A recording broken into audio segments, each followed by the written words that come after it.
So I'm definitely at risk of being a heretic on this one.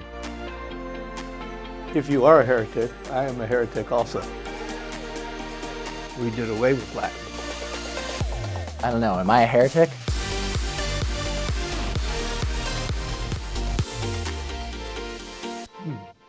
Is there sufficient reason to restrict the Latin Mass? Oh, I'm just so happy this one came up. This is a great question because you celebrate a traditional Latin Mass at St. Patrick's downtown. Mm-hmm.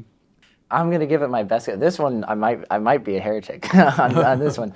Well, first of all, I don't know very much about 170 countries around the world. I know a good bit about one, and that country is the United States. And perhaps there are perfectly good reasons that we should adhere to the Second Vatican Council, and traditional Latin Mass in some parts of the world is in fact being used to intentionally subvert some of the teachings. So there's 3 S's of Catholic social teaching: sustainability, solidarity, and subsidiarity. They're all essential pieces, and we do need the solidarity piece because we can't have a fractured Catholic Church. We can't be split into a million different factions that are disagreeing on different things. And we need the subsidiarity because that subsidiarity, that leadership of popes and cardinals and bishops, that exists for a great reason, and that's to help us maintain the other 2, the sustainability and the solidarity. I'll approach it as an American, having seen what I've seen in America and having read what I've read of some of the recent popes' works. I do not think there is sufficient reason to restrict the Latin Mass because it hasn't changed. The teachings that we have about opening up Mass to being said in contemporary languages makes a lot of sense. It makes sense for people to be able to go to Mass and understand the words that are being said because it's being spoken in their native tongue. But the High Solemn Mass hasn't changed. Really, I mean, for probably 1,000+ years. So I don't really see anything in Vatican II that would say the traditional Latin Mass has significantly changed in a way where it's no longer cohesive with the Catholic Church's teachings. So I'm definitely at risk of being a heretic on this one, but I'd say no, there is not sufficient reason to restrict the Latin Mass. I'm super excited to hear your answer on this, but I got to ask you first, am I a heretic? Well, if you are a heretic, I am a heretic also, because I agree with you. You know, you talked about there should be unity, but there doesn't have to be uniformity. For example, there are 23 Eastern Rite liturgies within the Catholic Church. Those Eastern rites are in union with the Pope, and those rites are completely different from our Novus Ordo Mass or our traditional Latin Mass. So that shows that there can be unity, but there doesn't have to be uniformity.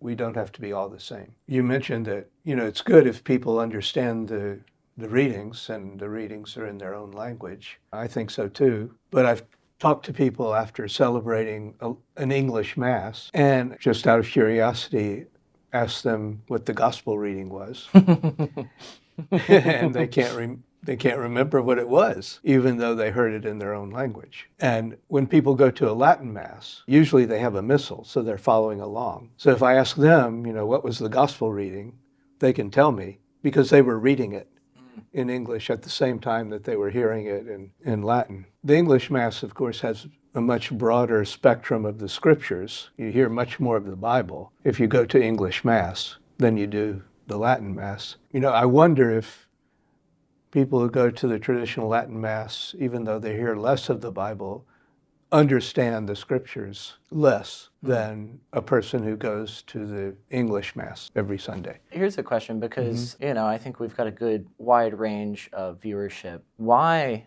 would you have Mass in Latin? I mean, what's the reason for having a traditional Latin Mass, especially today when no one speaks Latin? No one speaks Latin, but I think you have it because people want it. People desire it. I'm certainly one of the people that desires it. Mm-hmm. I find Latin to be regal. It feels appropriate for God in the presence of Christ in the Eucharist. Mm-hmm. To be using a majestic language like Latin. And sung Latin is so beautiful and noble.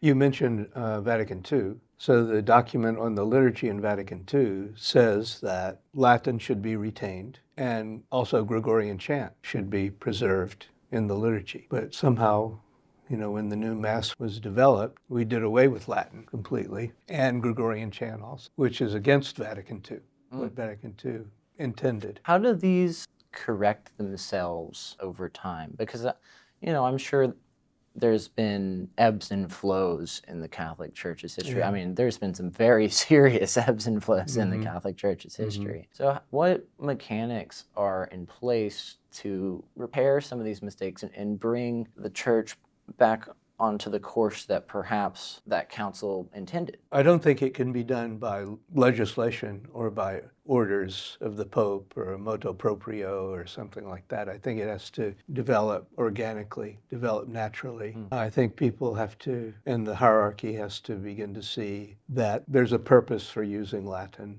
I think the purpose, one of the purposes is, you probably know it, if you've been to Orthodox liturgy or seen an Orthodox church, they have the iconostas. Eastern? The Eastern. Yeah, I've been to one or two. And there's a wall with icons. And sometimes you can barely see the altar and what the priest is doing.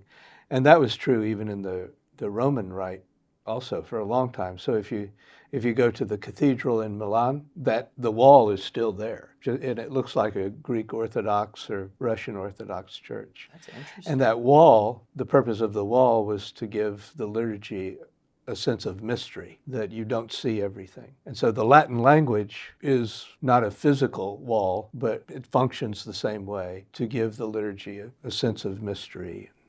Well, that seems to make sense to me because it serves as a reminder that we can't see everything. And in Christ's presence in the Eucharist, we can't see Christ's presence in the Eucharist. Yeah. So it's like it would remind me of why we're here, why we're at Mass.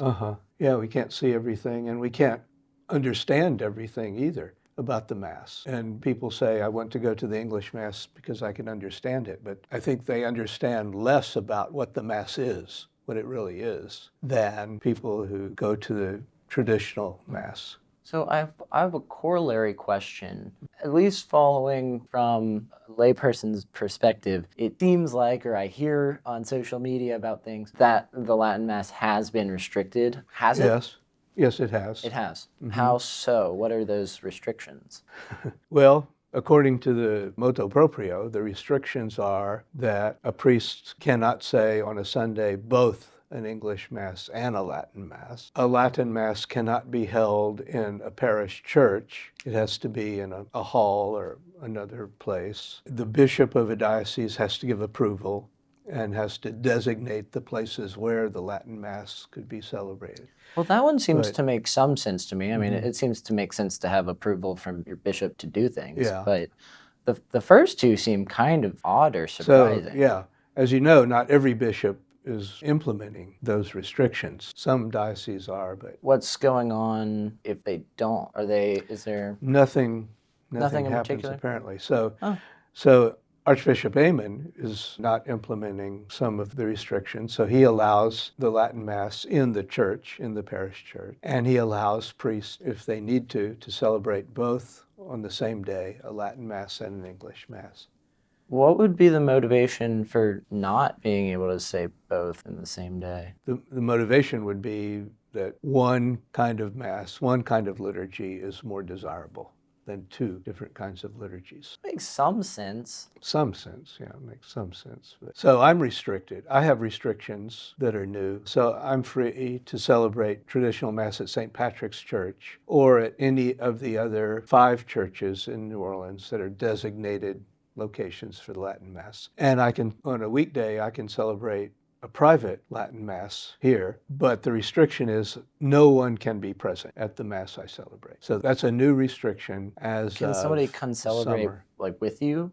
No one can be present. as a layperson, it sounds really strange. So that's enforced by the Archbishop, and I think his intention to restrict it to 6 places is so that he knows what's going on. And Jesuit High School is not one of those 6 places. Oh, okay. So it shouldn't be celebrated here. But he said if you want to celebrate it, you can celebrate it privately, but no one should be present because it's not a designated location for the Latin Mass. I mean, I understand the logic of Archbishop should know what's going on in his area, and if it's not one of the locations, then at least it seems to me like it's generous to allow you to do it even in solitude. Yeah. But I just question why some of these restrictions are necessary. Yeah.